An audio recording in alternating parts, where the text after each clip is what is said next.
not seen this dead. How the fuck you know all that? What the fuck? What's this video? Person yet, and so it made no sense It that didn't. the reporter would have all this information on hand because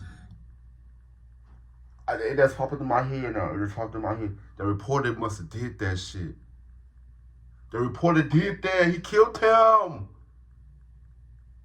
That's how he knew.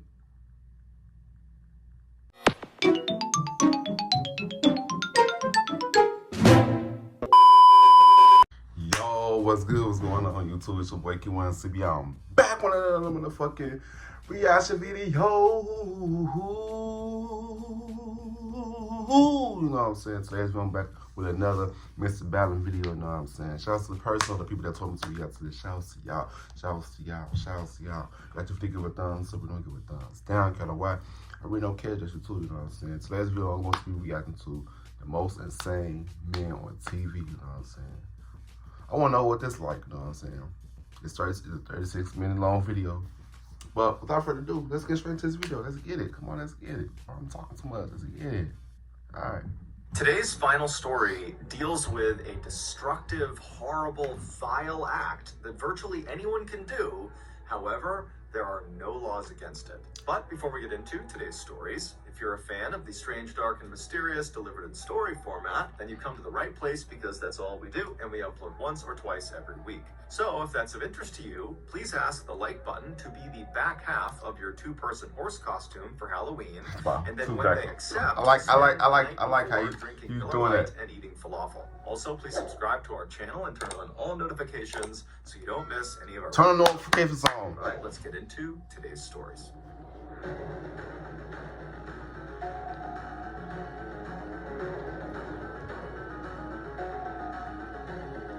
The long lost daughter.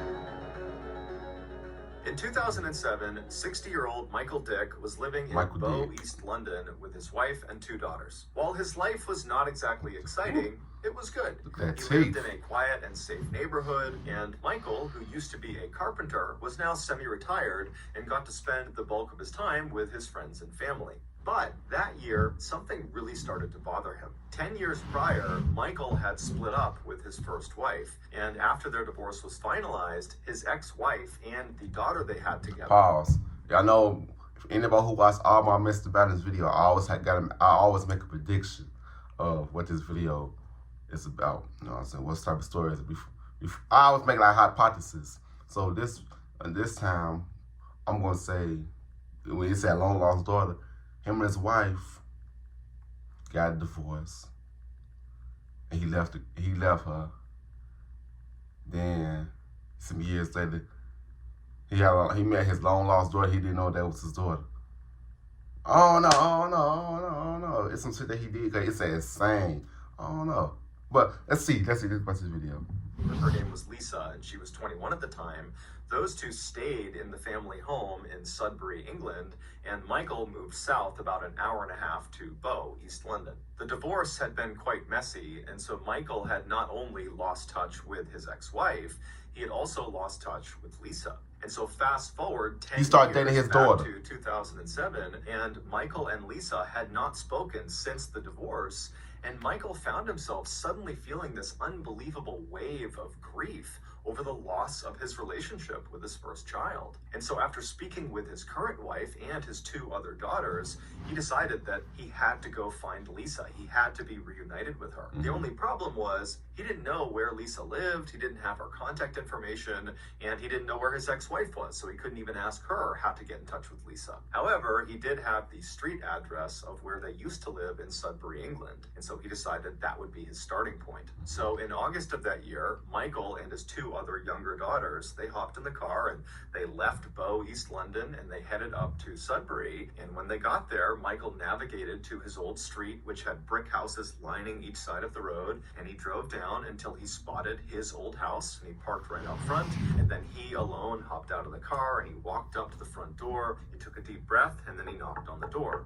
When the door opened, it was not Lisa, it was not his ex-wife, it was some other family that he didn't know, and they didn't know Lisa or his ex-wife, and so they said, you know, good luck finding your daughter, but we don't have any information. Yeah, they probably been moved after they divorced, and he did say it took like 10 years. It was 10 years. But you know, some people would stay in the house at a home for 10 years. But after the divorce, when you in a home where you got divorced, that you don't want to stay there because the memories will come back to your head. So you got to move somewhere else and find a home and create new memories. Started living in that old crib where you and your husband used to share together when y'all share memories. Yeah, after divorce, you always gonna move. Cause you don't want nothing to do with your ex-husband or your ex-wife. Cause the memories will come back in that house. So you have to move out. You know what I'm saying? That's about this video. So Michael was crushed, but he thanked them and he turned around and he went back to the car and he told his other daughters about what he had just learned. And then from there, the trio just kind of began driving around Sudbury, half looking for Lisa out on the streets, although none of them thought they would actually find her. And then also kind of discussing what they were going to do next, because now they had nothing. And so as they're driving around the streets of Sudbury, they come to the realization that their best bet at finding Lisa is putting some sort of story in the local newspaper that hopefully she would see, and then she would contact Michael. And so they drove to the headquarters of the local paper, the Suffolk Free Press, and they went inside and they managed to speak to a reporter. And after telling the reporter Michael's story about how he's lost touch with Lisa, the reporter thought, you know what, this is actually a pretty interesting story and I'd be happy to do a small feature on you guys. And so the reporter, along with a photographer, brought Michael and his two daughters outside. They took a picture of them, and then they told Michael, you know, in the next edition of the paper that will run in a couple of days, we'll run this picture along with a little write-up about how you're looking for Lisa, and we'll put your contact information in there, and hopefully she sees it and she reaches out to you and you can be reunited and live happily ever after. And so Michael thanked the reporter and the photographer, and then he and his other two daughters hopped in the car and headed back to Bow, East London. In 2007, at the same time that Michael was beginning his search for Lisa, Lisa was actually beginning to think, you know what, I want to go find my dad. Lisa was now 31 years old. She had 3 kids of her own. She was married. She had moved out of Sudbury to a neighboring town.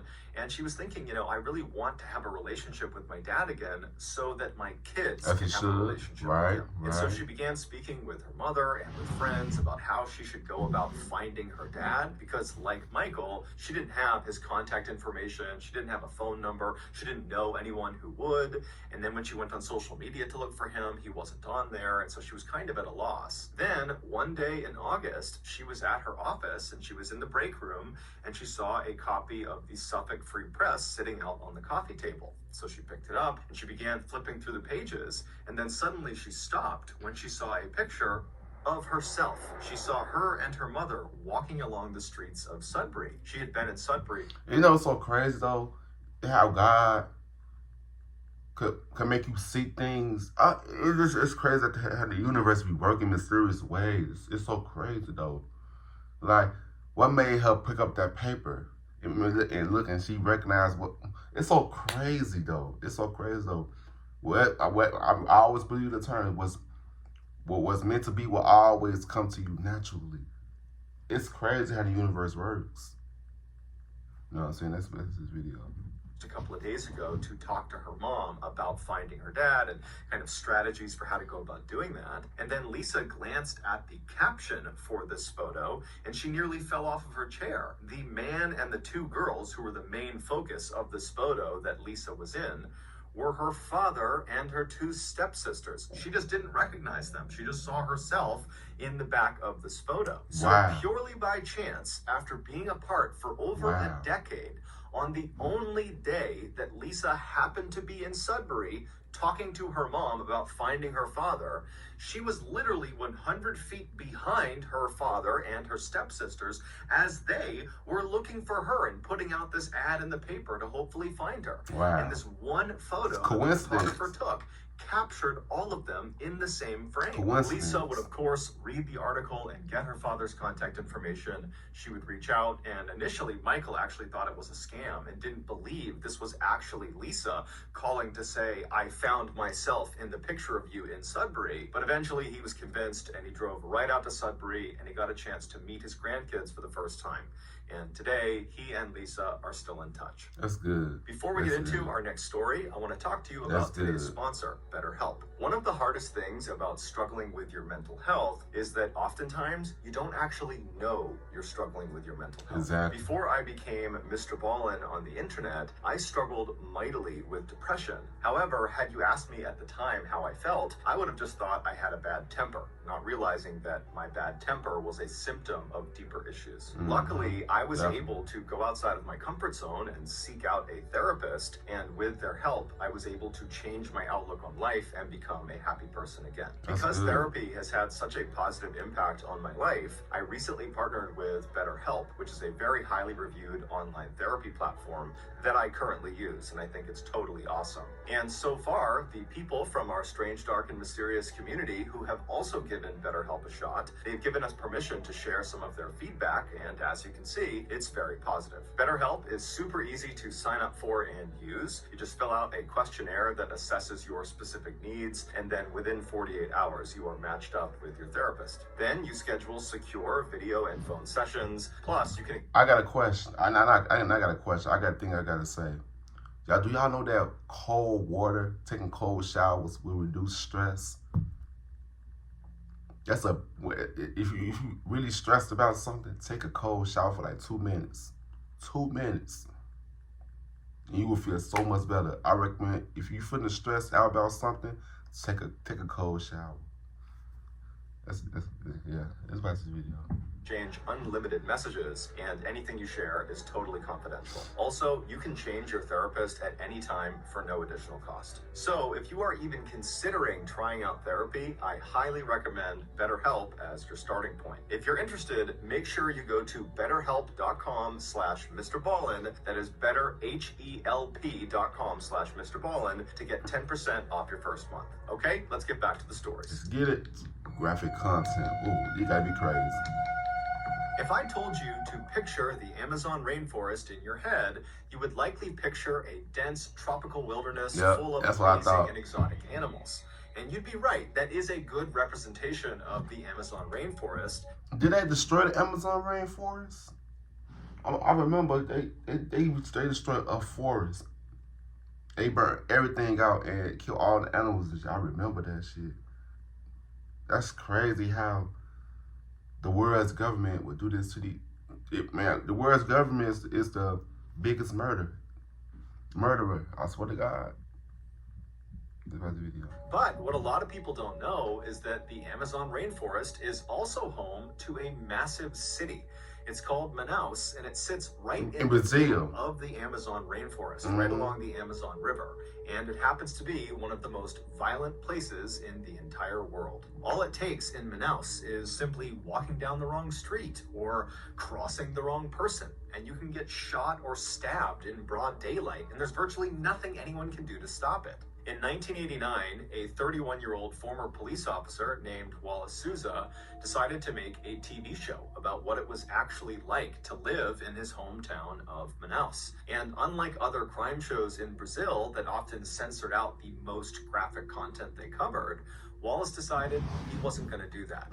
He wanted to expose the harsh reality of life in Manaus, and he felt like the only way to do that was to show everything. And so that year, he launched this show, which he called Canal Libre, which translates roughly to free channel. And true to form, there was no filter on what went on the air. And so this show was shocking. Viewers were given a front row seat to freshly murdered victims that are lying out in the road and slumped over chairs in restaurants and behind steering wheels. And the cameraman would zoom in on their fatal injuries, and they would zoom in on the faces of these people that have just died. Every gratuitous detail, every blood spatter, every grieving. What the fuck? And that shit's not illegal?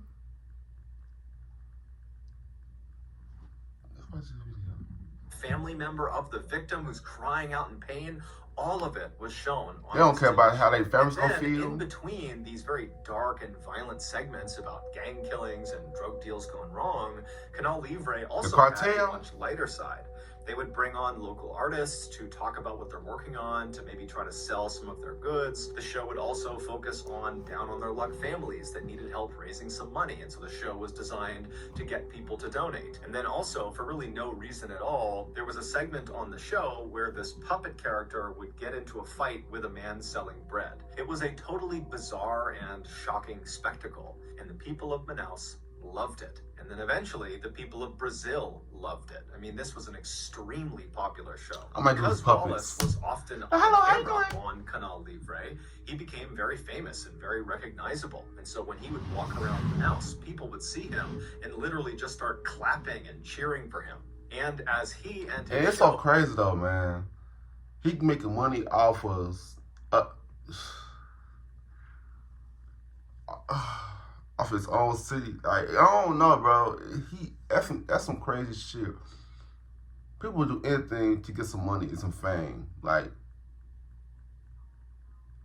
I feel like he really had like no pure intentions to expose it. That shit would get him money. People love crazy shit, which is a smart thing, but it's a bad thing. Like, you greedy for money by exploiting people getting killed and shit, and you don't care about how their families feel. That shit is crazy, bro. That is crazy. That he don't think about their families. Like, that's some evil shit. About this video. Became more and more popular across South America. Wallace decided he didn't just want to report on crime, he wanted to fight crime. So, on air, Wallace began berating the government for not being able to protect its citizens, and he berated the police for not being able to catch the criminals. And then off the air, Wallace campaigned for and was elected to political office in Manaus, where he continued to push hard to reduce crime in the city. And so it wasn't long before Wallace went from just being a relatively well-known TV host to being one of the most beloved and influential and trustworthy people in all of Brazil. However, over the years, there was one strange thing about his show, Canal Libre, that people just couldn't wrap their heads around. This oddity was most obvious in a now famous episode of Canal Libre that aired sometime in the mid-2000s. This episode opens with a Canal Libre reporter So, you want to get hired before summer ends? The hottest tech companies are desperate to making their way through a jungle, and there's a cameraman filming them from behind, and this reporter, they're very carefully walking through, kind of pushing branches out of the way and high-stepping over all the underbrush. And then at some point up ahead, you see there is a clearing, and there is a third person standing in this clearing, and they're clearly looking straight down at something on the ground that we can't see. But this third person is very occupied with whatever is on the ground. And so eventually, this reporter makes their way through the jungle into this clearing, and then as soon as the cameraman gets into the clearing as well, he looks down at what is on the ground. And what you see is what appears to be a log that has previously been lit on fire because it's still smoking and it's black and it's charred.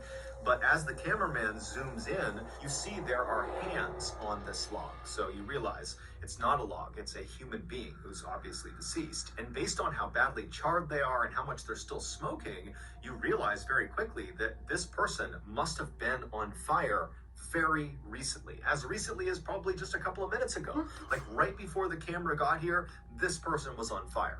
And so as you're kind of seeing this shocking image, the reporter suddenly talks about this person like he knows all the details of them already. He says, this person, it's a man, and they were not shot to death, they were doused with gasoline and burned alive. But at this point, the police had not come out. They had not seen this dead. How the fuck you know all that? What the fuck? What's this video? Person yet, and so it made no sense that the reporter would have all this information on hand because that's popping in my head now. It's popping in my head. The reporter must have did that shit. The reporter did that. He killed him. That's how he knew.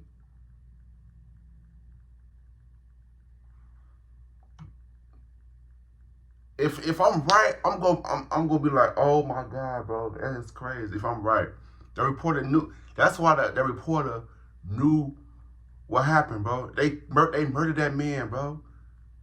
And oh, it's crazy. It's crazy. Just watch this video.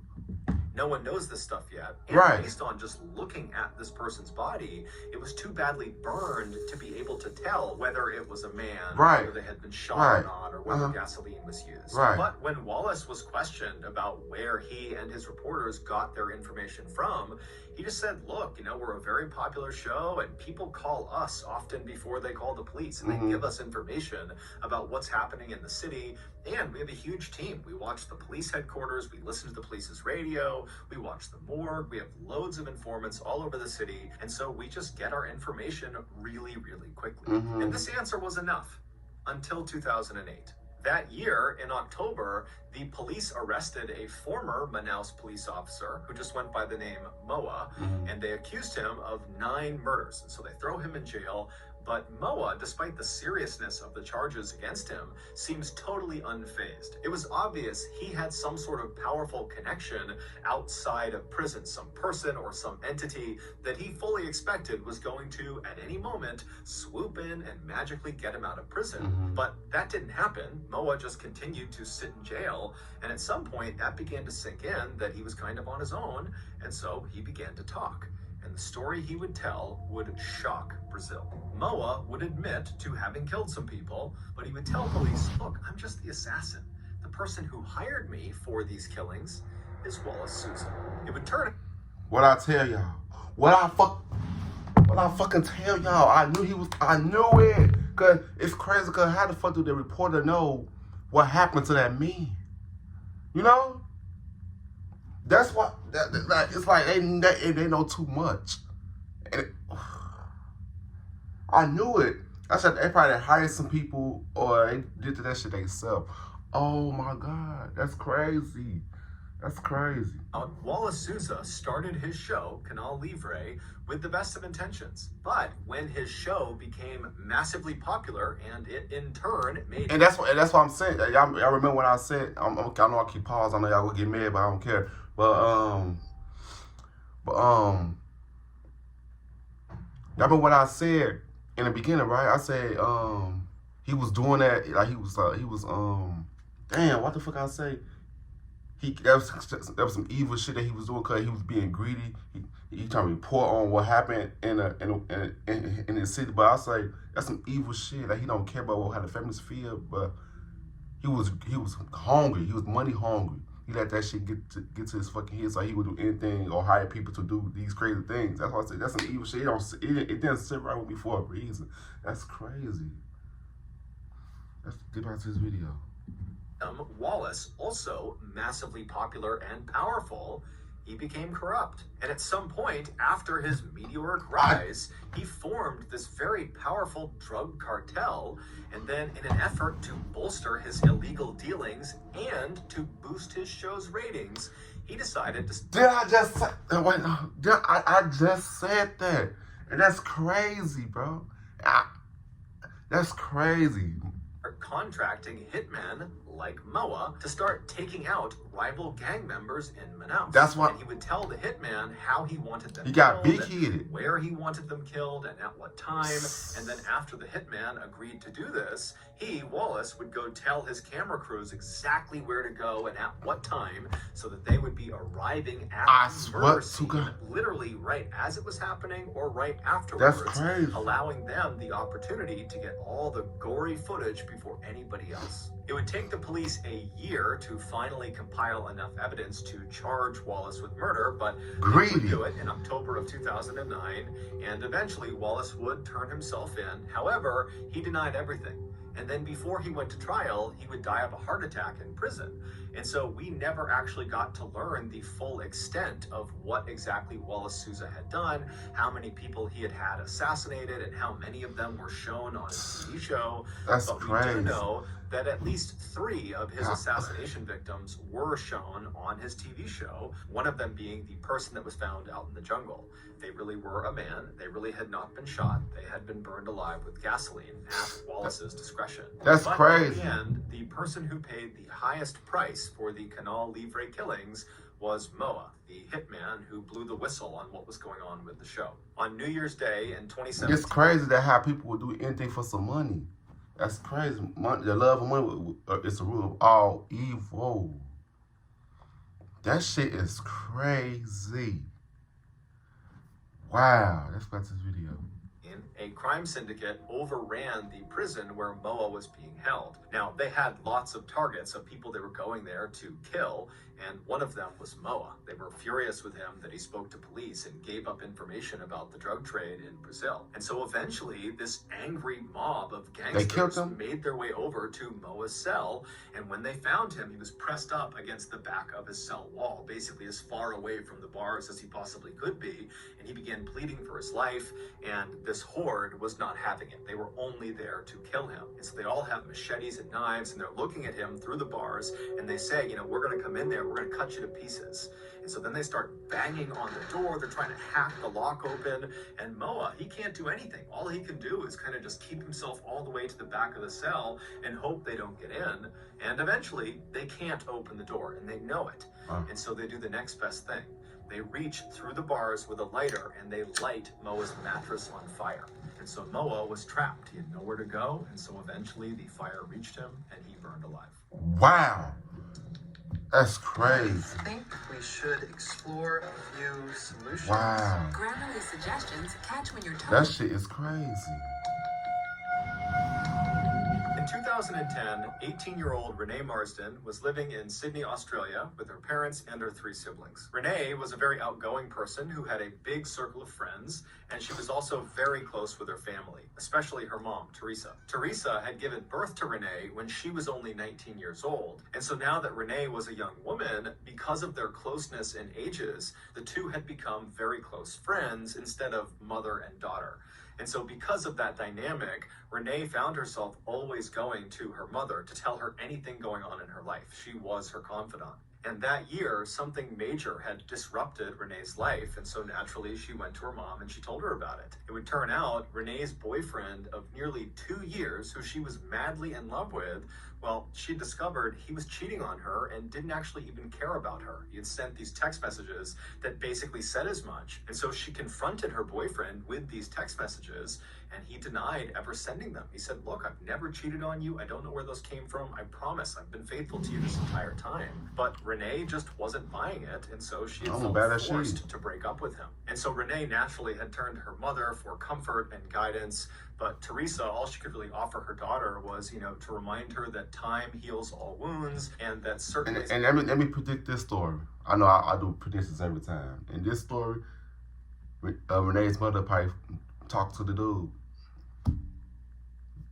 Talk to the boyfriend. Stories like this always happen. I won't be surprised if it's true. That's why this video. Someday you will meet the right person for you. And amazingly, only a couple of weeks after this very painful breakup, Renee came home from work one day and she walked into the house and she was all smiles. And considering how unbelievably depressed she had been over the last couple of weeks, this really stood out. And so when her mom saw her smiling and radiating happiness, she rushed over to her and said, what's gotten into you? Why are you in such a good mood? And Renee would tell her that, actually, I've met another guy. And so Teresa said, who? Who did you meet? Who is this person? And she would tell her mom that his name is Braden Spiteri. He was 23 years old, and he was a graduate of the King's School, which is a really prestigious boys' school in Sydney. And his father was this really successful business person who owned this big construction company that he was set to inherit later on. And so she was just raving about how amazing this guy was. And Teresa was really happy. If nothing else, this was a very good distraction for her. And so she asked her daughter at some point, how'd you meet this guy? And Renee would tell her that Camilla had introduced them. Camilla Zaidan was Renee's best friend. They had met in high school. And Renee would explain to her mother that Braden was actually Camilla's ex-boyfriend, but they hadn't dated in a really long time, and there was no feelings between them. They were just friends at this point. Wait, what? And apparently, after Renee had this... No, hell no. No, that's a boundary that you would not cross. I'm sorry. I would not date my friend ex-girlfriend. I would not date my friend ex, period. I don't give a fuck how long ago y'all broke it up. No, that's a boundary that you... No. Because 9 times out of 10, they still got a relationship with each other. Watch this video. really painful breakup. Camilla had just felt bad for her, and so she had gone out and found the best possible match for Renee, which in her mind was this guy Braden. Teresa knew Camilla really well because she was always over the house, and she knew Teresa's intentions must have been good, but she's thinking to herself, this is bad news. You don't want to have best friends, one dating the ex-boyfriend of the other. It's just bad news waiting to happen. And so Teresa couldn't even help herself, and she says to her daughter, do you really think it's a good idea dating Camilla's ex-boyfriend? Right. But Renee would tell her mom, look, Camilla was totally upfront with me. She just wants me to be happy. She thinks Braden is a good match for me. They don't have feelings anymore, not at all. She's totally in support. And so Teresa still very much had her doubts. I'm on the mama's side with this one. She put those doubts aside, and instead she said, okay, well, can you show me a picture of Braden? Can I see what he looks like? And so Renee pulls out her phone and she finds a picture of Braden and she shows it to her mom. And right away, her mom is looking at this picture and seeing that Braden is a very handsome guy, big, bright smile. But she sees in this picture, Camilla is very clearly laying on his shoulder like she is his girlfriend. And so again, Teresa's thinking to herself, this is not good. Someone is going to get hurt. But and the mama's knows. The mama's knows. Renee and Braden texted each other all the time. I mean, Renee had her phone out basically 24/7 talking to Braden. The pair had made plans to meet up and see each other in person for the first time on several different occasions, but every single time they were set to go meet, one of them would have a conflict that would make it impossible to have this face-to-face meeting. And so before long, when they just could not get a meeting established, they kind of stopped. That's a red flag. To have face-to-face meetings. That's a red flag. Built this really strong, flourishing relationship all via their phones, and it just was getting more and more awkward to actually go out and see each other in real life. It was just more comfortable doing it all. That's a on their big phones. red flag. And so this digital-only relationship between Renee and Braden continued for almost a year until January of 2012, when something horrible happened. Braden was in a horrible motorcycle accident. He survived the accident, but his passenger, his best friend, this guy named Richie, who was riding right on the back of his motorcycle, he didn't survive. He was killed in the accident. And it was determined that Braden was driving recklessly. And so he was charged with manslaughter and convicted and sentenced to 2 years in prison. Even though Renee's mother, Teresa, was totally upset about this accident. I mean, she did understand that someone had lost their life and now Braden was going to jail for 2 years. She understood the seriousness of this accident.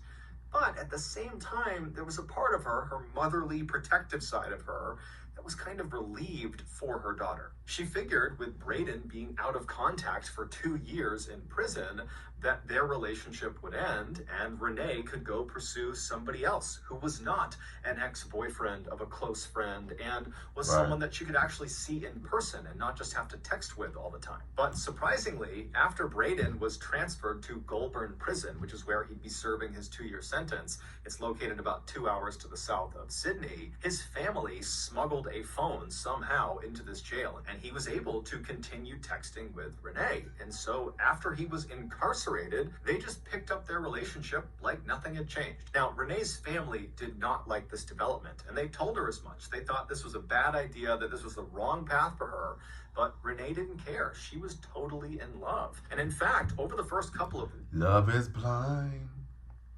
It'll take over your mind. What you think is love is truly not. You will, boy, Eve won't lie when she said that. Sing that song. That he was in Goulburn Prison, their relationship only intensified. They actually agreed to get married as soon as he was released at the end of 2013. And in fact, Renee had already begun making wedding preparations. She'd gone on eBay and found this beautiful tiara she would wear on her wedding day, and she had contracted a wedding photographer. Desperate for love. She had even contacted the Greek consulate to ask if it would be okay if Braden were allowed to enter their country, because they were planning to have their honeymoon in Greece, and Braden was going to be a convicted felon, and so she needed permission for him. But in August of 2013, just 2 months before Braden's expected release date, something changed. Renee's mother, Teresa, got a text message from Braden, something she had never gotten before, and it said, you need to check on your daughter. She's talking about killing herself. And so Teresa is totally taken aback by this message, and she goes right into Renee's bedroom where she is sitting on her bed, and her mother sits down next to her and says, honey, are you okay? You know, what's going on?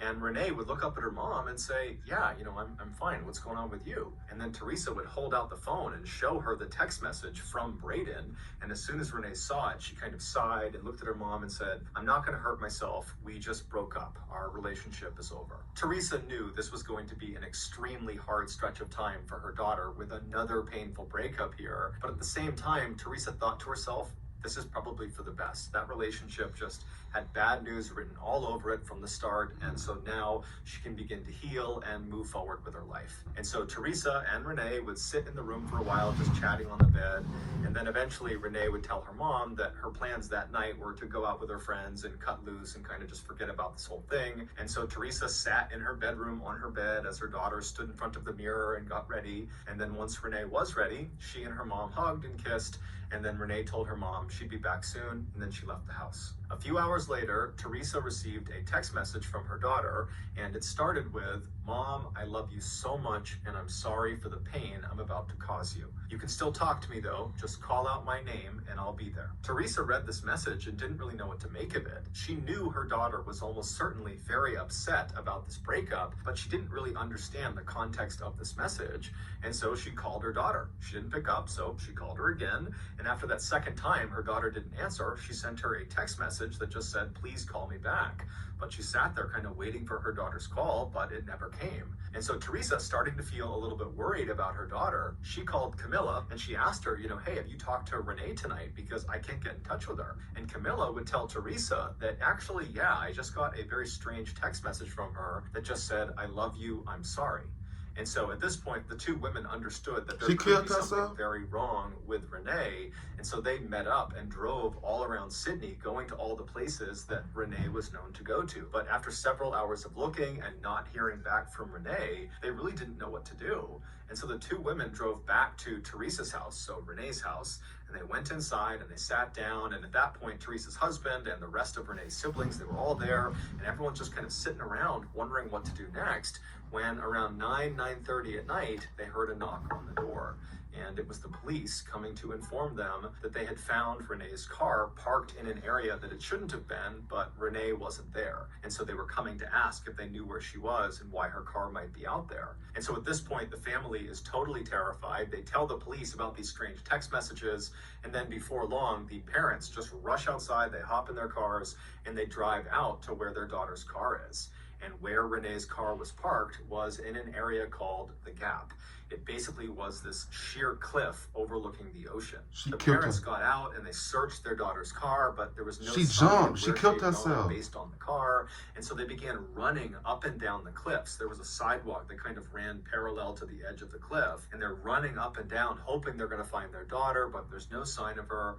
And then at some point, Teresa climbed up to one of the highest points of the cliff. And when she got up there, she found her daughter's black flat shoes. And they were placed neatly together on the ground right in front of the fence that was there to prevent people from getting too close to the edge of the cliff. But despite an extensive search that night, they couldn't find any sign of Renee. She was nowhere to be found. However, the police would discover the following day that there was actually a camera that was looking at that section of the cliffs. And so they reviewed this footage and they found Renee. They saw what happened to her. And in this camera footage, you see Renee walking up the trail in the middle of the night.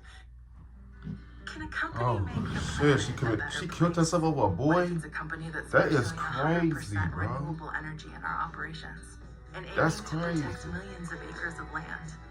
So Damn. we all live better. She was just trying to get her heart broken. Hey, you guys want to try the best food in the world? Hidden Valley Ranch and Pizza. Oh, they go RDC. Yes, Proud of them. And she stops and she takes off her shoes and she puts them down, and then she hops over that fence. Now the fence was not right up against the very edge of the cliff. It was set back maybe 3 or 4 feet. And so she hops over the fence and then she steps very carefully to the edge of the cliff, and she kind of peeks over the edge and then looks visibly terrified, and she moves backwards a few steps until her back is pressed up against the fence. And then she pulls out her phone and she sends 3 text messages. One was to her mother, which is the text about how She in hell loved her and burning. she was sorry for the pain she was going to cause her. And then the other two text messages were to Camilla and also to Braden. However, to this day, we don't actually know what either of those text messages said. And then after sending these 3 text messages, Renee takes her phone and she throws it off the cliff into the water. And then she sat down and began kind of shimmying herself forward towards the edge. Now, the camera did not actually pick her up falling off the cliff, but it's assumed when she went out of frame that she had fallen off the cliff to her death. Her body would never be recovered. Renee's death was ruled a suicide. However, her family, in addition to being totally devastated by this horrible loss, they felt totally confused. They had no idea why this had happened, but they were certain it had to have something to do with this recent breakup with Braden Spiteri.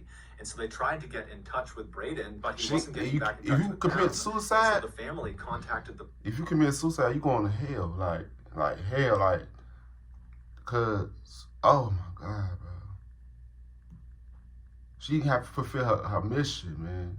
She got distracted by what happened. She lost control of herself. Damn.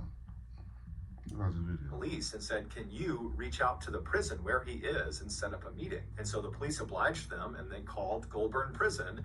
And when they spoke to the prison, they said, who? Braden who? Yeah, we don't have a Braden Spiteri here. We never have. And the reason was, Braden Spiteri wasn't real. Renee's friend, Camilla, had made him up. He was a fictitious person. That picture of Braden Spiteri where Camilla is laying on his shoulder, that was just some random person she had met in a club. Camilla had always been very possessive of Renee ever since they had met in high school, and at some point, she had just decided that she wanted even more control over Renee. And so the first thing she did is she convinced Renee that her earlier boyfriend, the one she'd been dating for 2 years before Braden, she convinced Renee that he had been cheating on her the whole time, he was unfaithful, that he didn't love her, and then she had created those text messages and given them to Renee and convinced Renee that that was something he had said, and before long, Renee totally believed it. She approached her boyfriend, he denied it, but Camilla the whole time is telling Renee, he's lying to you, he's been doing this whole time. That's crazy, bro.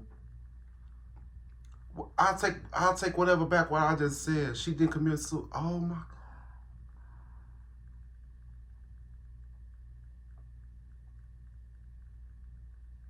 God.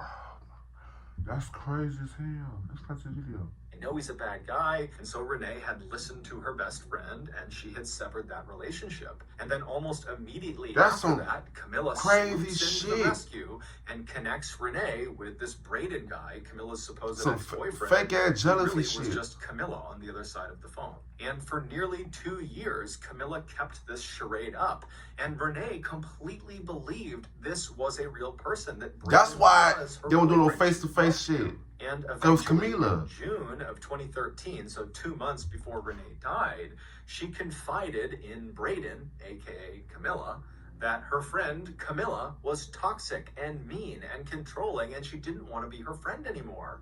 And so Camilla, she's reading this and she's furious. And so she decides the only way to get revenge on Renee and regain control of her is to have Braden break up with her. And so 2 months later, on August 5th, 2013, so on the day that Renee died, she was out to lunch at around 1 p.m. with a coworker when she gets a text message from Braden that just kind of comes out of the blue, and it says, I need a break from you. Now, this is around the time that they're planning their wedding. And so Renee is totally heartbroken, and she's trying to get in touch with him and call him. He's not picking up. And then fast forward to about 2:45 p.m. that afternoon, we know Renee called Goulburn Prison. It was the first time she had done that. Now, we don't know who she spoke to or what they actually talked about, but it's nearly guaranteed that she learned Braden Spiteri was not being held there. And so almost certainly she would have realized that Braden is either not real or Braden had been lying to her in such a huge way that the relationship could never work. And so no matter what, this chapter of her life was totally over. And so later that day, when she was sitting on her bed in her bedroom and her mom came in and she asked her how she was doing, it's very likely that Renee was devastated. She was crushed and probably kind of embarrassed about how badly she had just been duped by this Braden person, Wow. whoever that was. And so even though normally Renee would Lock tell her ass mother up. everything, her mother was her confidant. She loved her mother. It was like she just couldn't bring herself to discuss Renee was so what was pretty. happening to her. It was just so enormous. It was so overwhelming that she hid it from her mother. And instead, she just got dressed up, said goodbye to her mom, and then she headed out to the cliffs. No charges were ever brought against Camilla because catfishing, which is exactly what she was doing, which is using a fictitious online persona to lure people into relationships, well, that's not considered a crime in Australia. And Camilla, despite being Bitch, pressed by get the your ass- police and Renee's family, has never taken responsibility for this and has never apologized. So that's gonna do it, guys. Either way, You got- bitch, you deserve to fucking die, hoe. That shit pissed me off, bro. So you made this girl commit suicide. Oh my God, people are so fucking evil, bro. This like the craziest video that I reacted with Mr. Ballen, Mr. Ballen. This shit is fucking crazy. I don't know what story is crazy. This story, the Renee story, the Renee and Camilla story, or the TV guy story. I don't know which one was worse. What the fuck? It's insane. I want you guys to comment down below and tell me which story that you guys think was the craziest. Because I don't know which one. I'm stuck in between the two. What the fuck? Well, you got to give a thumbs up. If you don't give a thumbs down, kind of why. I mean, okay, just too, you know what I'm saying? Yes, subscribe to you guys in this video. I love y'all. Peace out.